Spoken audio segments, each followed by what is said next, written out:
With just 2 episodes into the Champa/Universe 6 arc, the story is already moving rapidly for Dragon Ball Super. And to dive in deeper into this video, alrighty guys, it is Qaaman here today, and I'm bringing you another Dragon Ball Super review for episode 29, which is called It's Settled. We're holding a martial arts tournament.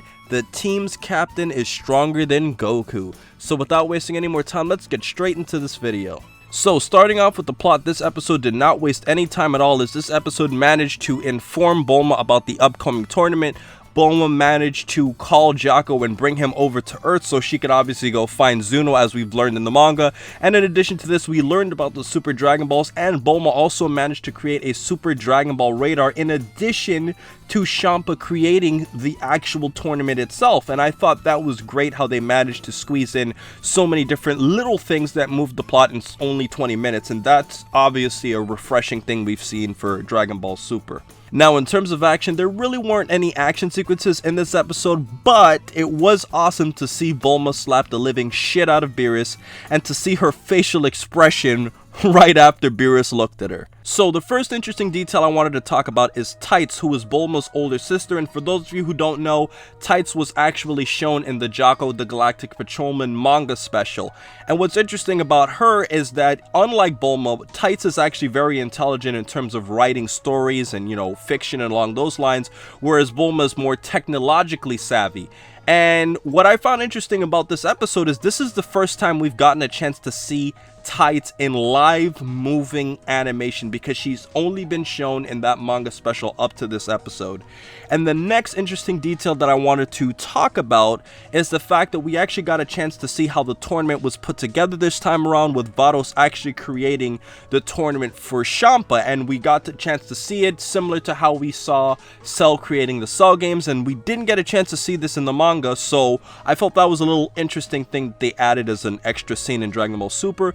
And last but not least, an interesting detail Bulma pointed out is she mentioned that the Dragon Radar needed to be in the center of the universe for it to get a better scaling of how to find the location of the Dragon Ball, since Earth is near the edge of the universe. So those little things I felt were really interesting and added to Super to make it a much more unique, refreshing experience.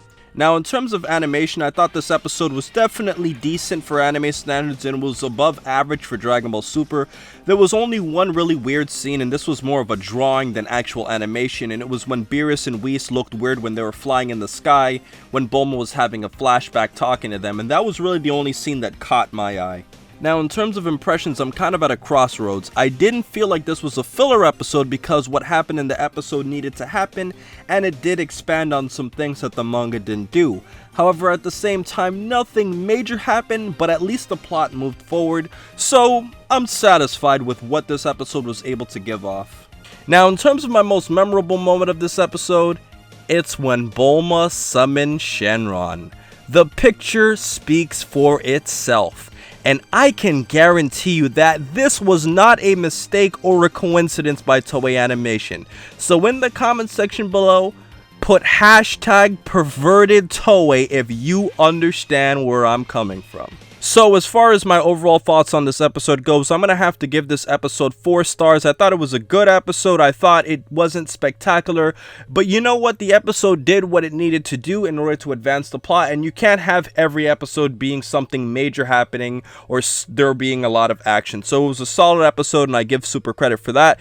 But the video doesn't end here, guys, as I'll go into my predictions for episode 30 of Dragon Ball Super, which is called Training for the Tournament. Who are the remaining members? So, in terms of episode predictions, the first thing is, will this episode be a dialogue-heavy or an action-heavy episode? And my honest answer to this is I think it will be a dialogue-heavy episode for several reasons.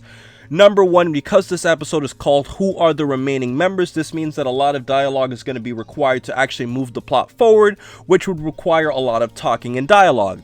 And also because of the fact that in the previous episode we saw Bulma calling Jaco over to Earth, I could see Jaco actually appearing in this episode and going with Bulma to go meet Zuno to find out more about the Super Dragon Balls. Now the thing is, I don't think that whole thing with Zuno will be complete in this episode, and they're probably going to push that into the next episode even more. or probably even the episode after that. But because of that, that means that's going to be some screen time of Bulma talking with Jaco for a small portion of this episode.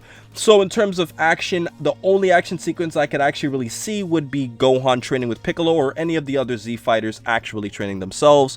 And also, because of the fact that Goku will tell everybody about the tournament outside of Bulma, this also means that we could see a lot of humorous activities taking place. I could see Goten and Trunks being really excited to actually join the tournament, as we saw them flying in the preview. But obviously, they're probably not going to get a chance to actually go to the tournament, because Goku and Vegeta wouldn't want Goten and Trunks to go to the tournament because of their lack of experience, and they might not take the fight seriously.